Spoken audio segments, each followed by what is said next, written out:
And the up four coming stops is Quaker State Open down in Grand Prairie, Texas.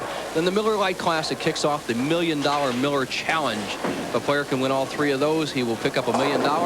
Then we over to Venice, Florida for the Bowlers Journal Venice Open at Rafi Carrion's place. Then up to Peoria, Chris, one of your favorite spots, the True Value Open in Peoria. They also just gave away $100,000. Now here's the demographics of this field. 160 players. All the players average 210, 220 average, the highest of the year to top 24. Here's some of your other favorite players that did make the cut this week. Albee, Stayrock, two lefties up there. Steve Martin, steady.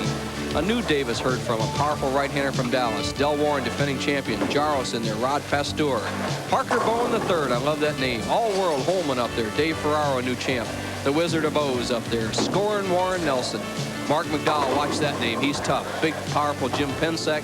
Dave Husted, Tim Weisbrod, Randy Lightfoot up there again. Kent Wagner, our Showboat winner, and Pete McCordick, who was replaced by Purvis Granger because of a wrist injury, to round out the top 25. And here's that flight board, and look at the bottom. McCordick 300. That's right. 12 strikes in a row, a perfect 300 game. And Bo mentioned the True Value Open in Peoria. Well, it was True Value that put up that prize, and McCordick won it today right here in Torrance, California, with a 300 to Wayne Webb's 249. Now we go into the semifinal match here in Southern California. John Gant moves in, the left-hander, going against Mats Karlsson of Gothenburg, Sweden.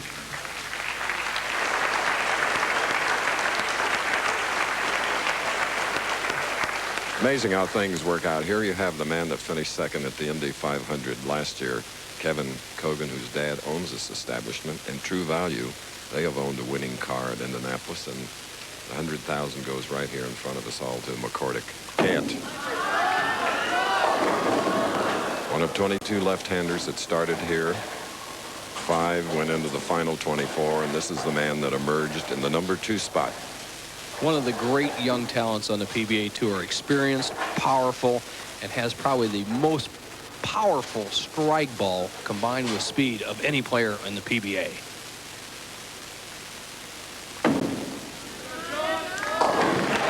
'29-year-old John Gant, who was the high average winner on the PBA's national tour, winning the George Young Memorial High Average Award, averaging 214.38. Mats Karlsson taking his time, studies his lanes very well. His best asset actually is his concentration. Never gives up, takes his time, as long as he doesn't lock up by taking too much time. Okay. Karlsson with a booming first frame strike, and there's Kevin Cogan, of whom we spoke, finishing second behind Bobby Rahal.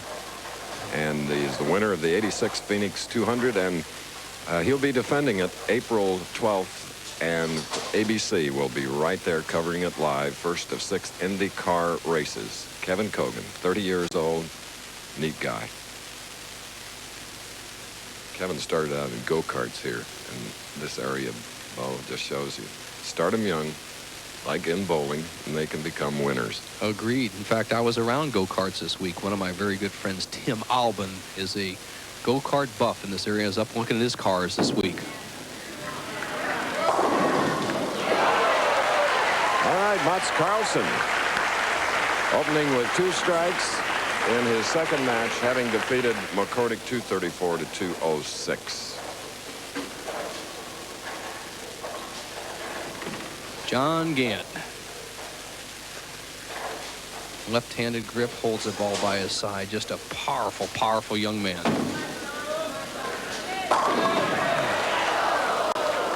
And there it stands, the 7. Ooh. Gant, who rolls the bowling ball approximately 20 miles an hour. I think Mark Roth used to be the fastest, but here the fellow that they call the buzzsaw, obviously by the way his ball chops up those pins, rolls it a little faster than Roth. As you see him snap that wrist through the ball, he left a solid 7. Conversion here, he would trail by 11.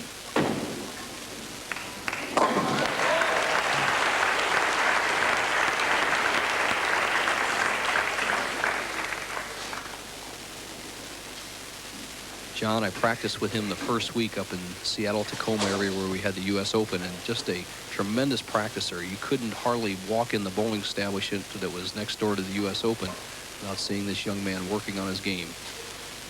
Once again, the high average player on the PBA Tour, well deserved.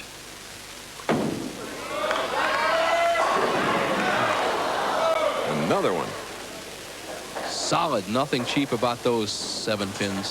What happens with John Gant is he gets the ball in a good position, but watch the 4-pin as it drives right over the top of the 7. In this match, international flavor, as Gant is bowling Mats Karlsson of Sweden.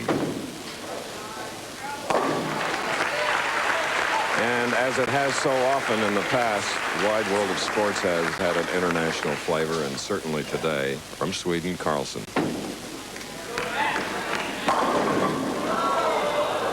Left to 10 pin. The players on the tour call that the soft 10 as Mats reaches for another what we call lower surface friction ball, something that doesn't hook very much, doesn't bite the surface, so he can control it for the spares. The 6-pin does not quite get up to the what we call the center of the 10-pin. That's the reason he left it. He would maintain his lead with the spare.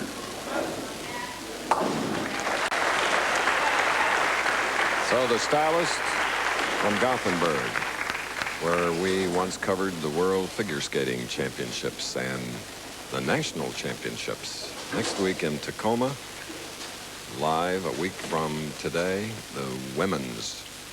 And what competition that will be. The National Figure Skating Championships. Week from today on ABC Sports.